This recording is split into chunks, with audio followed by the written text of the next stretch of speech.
तो क्या एक प्रिंटेड किडनी ब्लड को इफेक्टिवली फिल्टर कर पाएगी? क्या कॉम्प्लेक्स ऑर्गन, ब्रेन, हार्ट और नर्वस सिस्टम भी बायोप्रिंट हो सकते हैं? क्या एक बायोप्रिंटेड लीवर टाइम के साथ डेवलप और रीजनरेट हो सकता है?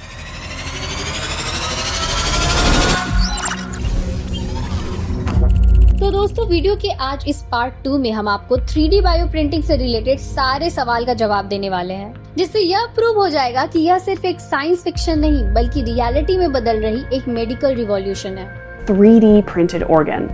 3D print heart, fresh 3D bioprinting technology. 3D bioprinting. Need to 3D print collagen? जैसा कि हम जानते हैं, बर्न इंजरीज दुनिया की सबसे पेनफुल और लाइफ अल्टरिंग इंजरीज में से एक होती है, जिसके ट्रेडिशनल ट्रीटमेंट में स्किन ग्राफ्टिंग प्रोसेस का यूज होता है, जिसमें पेशेंट के किसी और बॉडी पार्ट से हेल्दी स्किन लेकर बर्न एरिया पे लगाई जाती है। लेकिन कई बार पेशेंट के पास इनफ हेल्दी स्किन होती ही नहीं और ऊपर से ये प्रोसेस काफी पेनफुल और रिस्की भी होता है। पर हमारे आने वाले फ्यूचर में ये सारी प्रॉब्लम्स खत्म होने वाली है, क्योंकि यहीं पे 3D बायोप्रिंटिंग एक गेम चेंजर का रोल प्ले करने वाला है। यूएसए के Wake Forest Institute for Regenerative Medicine ने एक mobile 3D skin bioprinter develop किया है, जो बैटलफील्ड या इमरजेंसी साइट पर डायरेक्टली पेशेंट के बर्न्ड एरिया पे स्किन प्रिंट कर सकता है, और वो भी पेशेंट के खुद के सेल्स से।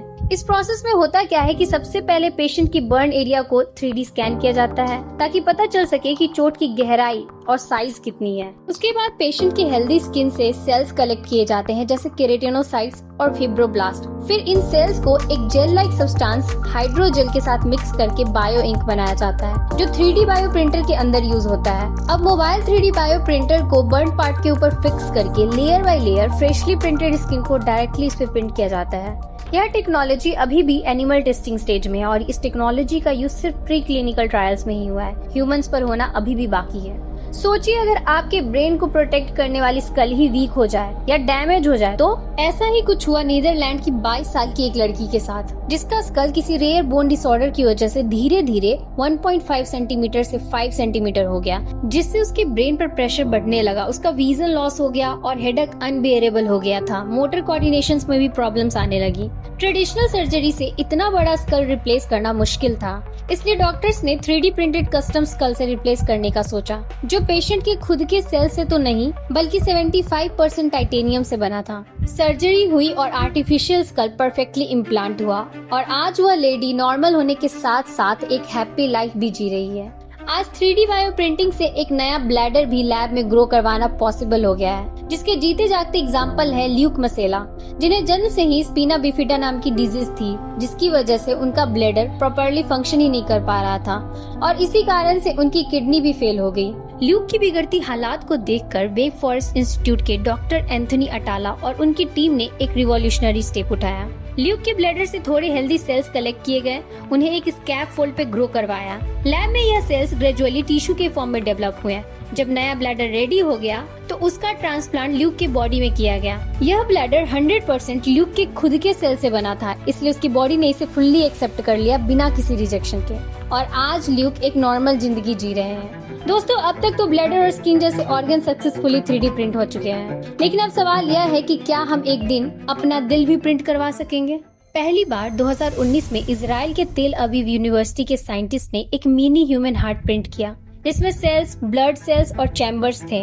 और सबसे खास बात, यह हार्ट पेशेंट के अपने सेल से बनाया गया था। हालांकि यह हार्ट अभी तक सिर्फ बीट करता है, ब्लड पंप नहीं करता, यानी यह एक फंक्शनल प्रोटोटाइप है, लेकिन ट्रांसप्लांट के लिए रेडी नहीं है। वही किडनी की बात करूँ तो किडनी का स्ट्रक्चर हार्ट से भी ज्यादा कॉम्प्लेक्स होता है। इसमें blood filtration, fluid balance and waste removal का काम होता है। अब तक साइंटिस्ट ने मिनी किडनी ऑर्गेनाइड्स बनाया है, जो कुछ बेसिक फिल्टरिंग फंक्शंस परफॉर्म करते हैं, लेकिन अभी तक कोई फुल्ली ट्रांसप्लांटेबल किडनी प्रिंट नहीं हुई है। मगर जिस स्पीड से रिसर्चेस चल रहे हैं, एक्सपर्ट्स कह रहे हैं कि 2030 तक यह भी रियलिटी बन सकता है। दोस्तों, ये सारे ऑर्गन्स तो मे भी आने वाले 10 से 15 साल में प्रिंट हो जाए, लेकिन पूरा स्पाइनल सिस्टम और ब्रेन को प्रिंट करना एक इम्पॉसिबल मिशन जैसा है, क्योंकि ब्रेन सिर्फ एक ऑर्गन नहीं, यह थॉट्स, इमोशंस और कॉन्शियसनेस का सेंटर है, जो कि अब भी बायोलॉजिकल लेवल पर पूरी समझी नहीं गई है। ब्रेन में 86 बिलियन न्यूरॉन्स होते हैं और हर एक न्यूरॉन दूसरे थाउजेंड्स ऑफ न्यूरॉन से कनेक्टेड होते हैं, और यह कनेक्शंस इलेक्ट्रिकल और केमिकल सिग्नल्स के थ्रू काम करते हैं। यानी सिर्फ आप एक न्यूरॉन प्रिंट कर दोगे तो काम नहीं चलेगा, उनके बीच का एक्यूरेट नेटवर्क और टाइमिंग बनाना सबसे बड़ा चैलेंज है। लेकिन जैसे technology day by day advance होती जा रही है, उस हिसाब से शायद ये सब फ्यूचर में पॉसिबल हो सकता है। तो क्या आप तैयार हैं एक ऐसे फ्यूचर के लिए जहां आपकी सोच भी प्रिंट हो सकती है? दोस्तों, इस पे आपका क्या ओपिनियन है, कमेंट करके जरूर शेयर करें। और अगर आप चाहते हैं कि हम ऐसे ही माइंड ब्लोइंग और फ्यूचर रेडी वीडियोस लाते रहें तो इस वीडियो को लाइक करें, शेयर करें और चैनल को सब्सक्राइब करना ना भूलें। Until then keep spreading knowledge. धन्यवाद।